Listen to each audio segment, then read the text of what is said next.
बिस्मिल्लाहिर्रहमानिर्रहीम। अस्सलाम वालेकुम नाज़रीन, आप यूट्यूब चैनल देख रहे हैं। मैं इमरान खान हूँ। आज बहुत बड़ा दिन है और पाकिस्तानियों के लिए बहुत बड़ा दिन है।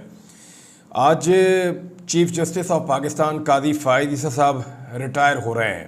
उनके चीफ़ जस्टिस बनने से पहले मैंने कहा था कि वो चीफ़ जस्टिस बनने से पहले मुतनाज़ हो चुके हैं और पाकिस्तान की सियासी जमातों ने, ख़ास तौर पे नून लीग ने, उन्हें डेलिबरेटली मुतनाज़ किया था। लेकिन कादी फ़ाइज़ ईसा साहब का जो दौर था वो अदलिया की तारीख़ के स्याह तरीन दौर के तौर पर याद रखा जाएगा। ये बात मैं नहीं कह रहा, आज ये बात पाकिस्तान के तमाम सहाफ़ी कह रहे हैं, तमाम वकला कह रहे हैं। बहुत बड़ी तादाद में पाकिस्तानियों में, अगर आप कहीं पे भी बल्कि एक सर्वे मैं करवाऊँगा, कल के वीलॉग में आपको बताऊँगा कि जो शाम वाला वीलॉग आएगा उसमें आपको बताऊँगा कि पाकिस्तान के लोगों ने इस पर क्या राय दी है। बहरहाल पाकिस्तानी ये सोचते थे कि कोई भी चीफ़ जस्टिस आए वो कभी भी जस्टिस मुनीर का रिकॉर्ड नहीं तोड़ पाएगा, लेकिन कादी फ़ाइज़ ईसा ने पाकिस्तानियों को गलत साबित कर दिया और अब वो एक ज़रबुल मिसल बन गए हैं जिन्होंने पाकिस्तान की तारीख़ में बदतरीन चीफ़ जस्टिस के फ़राइज़ सर अंजाम दिए हैं। एक्सटेंशन के शौक़ में आइन और कानून, हत्ता के जो उनकी अपनी अदलिया है और जो साथी जज हैं, उन तक से कादी फ़ाइज़ ईसा साहब ने खिलवाड़ किया है और पूरी अदलिया को तकसीम कर दिया। तहरीक इंसाफ और इमरान खान साहब से बदतरीन सियासी इंतकाम और दुश्मनी निभाई है कादी फ़ाइज़ ईसा साहब ने। इंसानी हुकूक की बदतरीन खिलाफ वर्जियाँ कादी फ़ाइज़ ईसा साहब के दौर में हुई और इसकी मिसालें मैं आपके सामने रखता हूँ। एक पाकिस्तान की जो सबसे बड़ी सियासी जमात है, जिसके बारे में सारे सर्वेस कह रहे थे कि ये जमात स्टेट अवे इलेक्शन जीत रही है और 2/3 अक्सरियत से ज़्यादा हासिल करेगी, उस जमात से 13 जनवरी को कादी फ़ाइज़ ईसा साहब ने बल्ले का निशान छीनने का एक स्याह फैसला किया। फिर कादी फ़ाइज़ ईसा साहब के दौर में इदारों ने पाकिस्तान की सियासत में बदतरीन मुखालफत की, बदतरीन मुदाखलत की, सियासी जमात की मुखालफत की, ये सारा कुछ किया।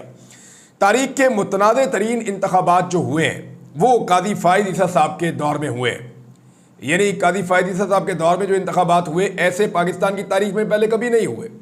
इतनी बड़ी धांधली कभी नहीं हुई।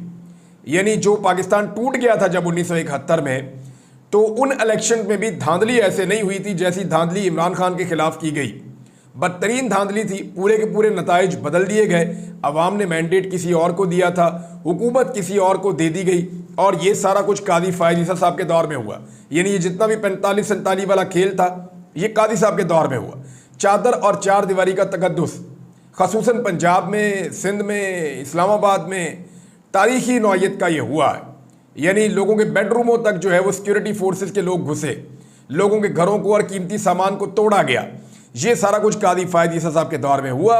हत्ता के जो अल्लामा इकबाल रहमतुल्लाह अलैह की बहू हैं, उनके घर की भी चादर और चार दीवारी का तकद्दुस पामाल हुआ है।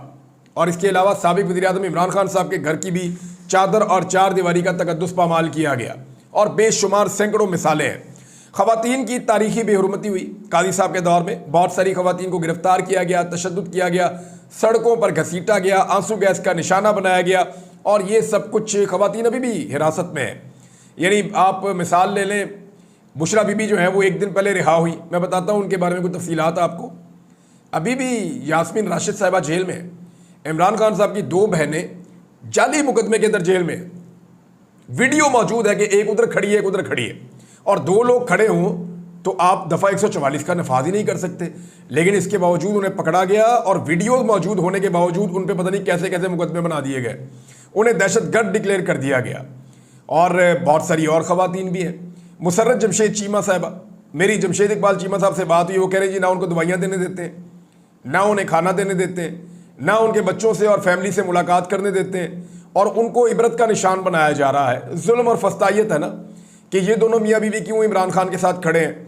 तो जो जाकर इमरान खान के साथ खड़ा होता है या वफादारी साबित करता है, उसको निशान इबरत बनाती है ये रियासत।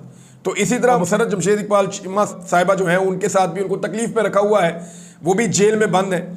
इसके अलावा जो है वो लेवल प्लेइंग फील्ड बिल्कुल नहीं मिली पाकिस्तान तहरीक इंसाफ को। लेवल प्लेइंग फील्ड थी ही नहीं। वहाँ MKM को सपोर्ट किया गया कराची में दबा के, सिंध के अंदर पीपल्स पार्टी को, खैबर पख्तूनख्वा में पूरा जोर लगाया गया बाकी जमातों को देने के लिए, पंजाब के अंदर PMLN को सीटें जो है वो बांटी की जैसे रेडियाँ बांटते हैं। तो लेवल प्लेइंग फील्ड नहीं थी। हत्ता कि ये पहली मरतबा हुआ कि कादी फ़ाइज़ ईसा के दौर में जो लोग कागजात नामजदगी जमा करवाने जाते थे, नॉमिनेशन पेपर, उनसे नॉमिनेशन पेपर तक छीन लिए जाते थे। इसकी वीडियोस चलती थी, लेकिन काजी साहब ने कुछ नहीं किया। एक सियासी जमात ऐसी थी पाकिस्तान तहरीक इंसाफ, ना वो अपना झंडा निकाल सकते थे, ना जुलूस और ना जलसा। ये इलेक्शन हो रहा था पाकिस्तान में, जिसको काजी साहब फ्री एंड फेयर इलेक्शन कहते हैं, लेकिन पाकिस्तान की तारीख